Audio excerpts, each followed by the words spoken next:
warwa silsiladii ninkii Khadarguun ee Garxaajis ee ciida gale ee xildhibaanka ahaa waxa weeye eeygu dhaway weeye waxaan idhi dhawaanahanba maan dhaabadayn tixii dhumucda weynaayo dhinacban isaga leexiyo oo iska maanacay dhalinyaro dhalanteedkoodii baan u nacay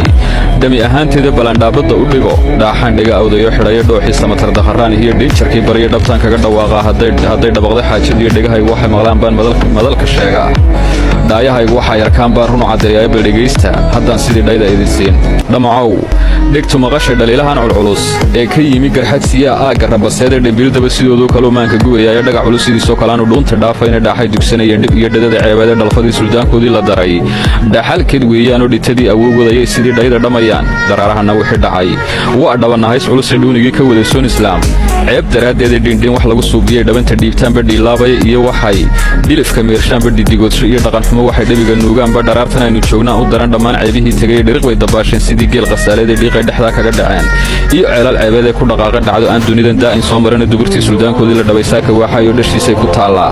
iyada oo dhalaal badan ee dhabadii suldaankooda mare sidii dhaan faruur xidhan oo dhoog baaba dhabay ciida galihii dharasta weynaayo sidii dhaaqo dhicis shaqayo uu ku duway dabadii weynayd dhinacyada wuxuu kala marmaro dubuq ku wada siiyay ay dhabayo kale jihaysteen Khadarguun wixii aygu baday maanay fududayna dhawaaqiisu waatu isbedelay gabi ahaantii waatu ku soo guray maandhow iga dhiciyo dhaqan xumo Garxaajis bay dushiyo dhinaca iyo dheega kaga taale dhinac uga durkaay